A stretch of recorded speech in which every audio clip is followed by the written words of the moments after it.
Hello and welcome to Ants Edinburgh. In this video I'm going to show you the setup that I have for my Messor Barbarus ants.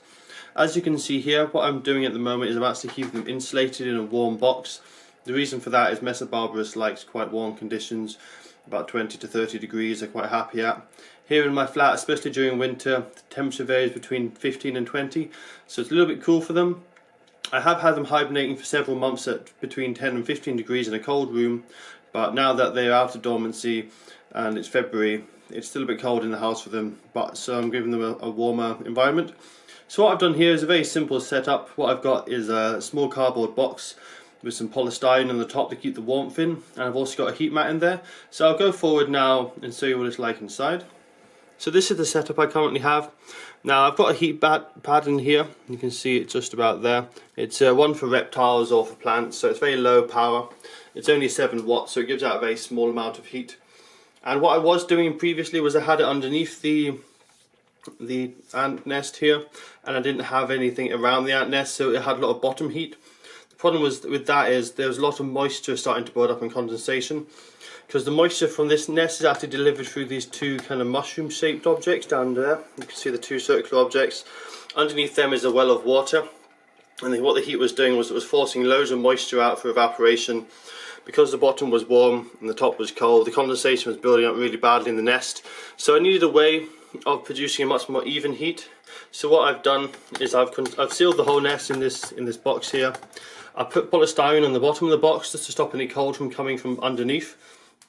Also to raise the height of the nest in general, so there's no cold pockets at the bottom of the box. If there are any cold pockets at the bottom of the box, it's not going to cause any problem. So it's been working quite well. I did several tests for about a week until I actually put the nest in to make sure it was at steady temperature, and the temperature is a steady 5 degrees above the ambient temperature. You can just see a couple of ants there. One's taking a seed into the nest and the other one's taking a piece of dried chicken, I think. So it's had a very steady temperature of 5 degrees above ambient. So because this room varies between about 15 and 20 degrees, it's always about 20 to 25 degrees at the moment in the nest. Now in the future, if I need to adjust the temperature, all I have to do is just slightly take off the top cover, so there's a slight crack and some warm air can get out. That should lower the temperature. At the moment there's no need for me to raise the temperature any more than 5 degrees above ambient, but if I did need to do that, I could always get more polystyrene and insulate the box further. So that's my setup for now. As you can see, they're quite busy gathering food, quite busy at the moment. I'll give you another update video shortly to let you know how they're doing. As you can see, quite a busy little ant colony, and they're doing quite well just after they're waking up from dormancy. But I'll keep this set up for a little while. It's quite a small nest at the moment. As you can see, they're only filling the one section of that small nest, which is that little section down there.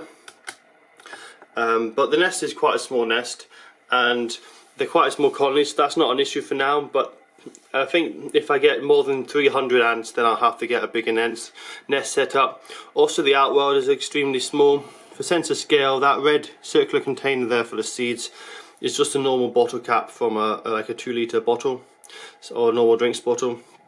So it's a very small setup. It looks quite big on the camera, but in reality it's very small.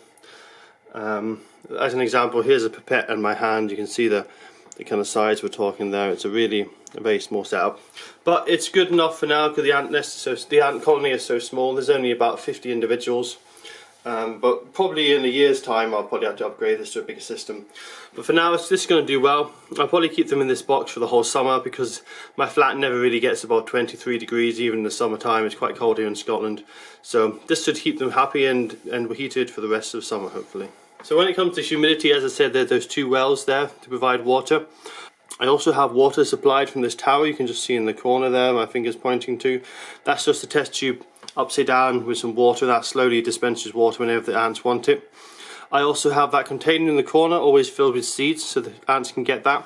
It's quite tricky for the ants to get the seeds out, and I've done that on purpose because I don't want the ants to fill up their nest too much with seeds. There's already a lot of seeds in the nest and I want them to be able to work a bit for their food, so I don't mind them having a struggle to get the seeds. And then the white piece of card there, I basically take that out and I put protein sources on that, whether chicken or insects, anything like that, I'll put on that card, and they use that card for the normal high protein feed, so it's easy to get and they can quickly build up the brood numbers. That's all from this video. As I say, I'll give you an update soon, and it'll be about the just an update on how they're doing, and I'll give you a closer look of the eggs and the larvae.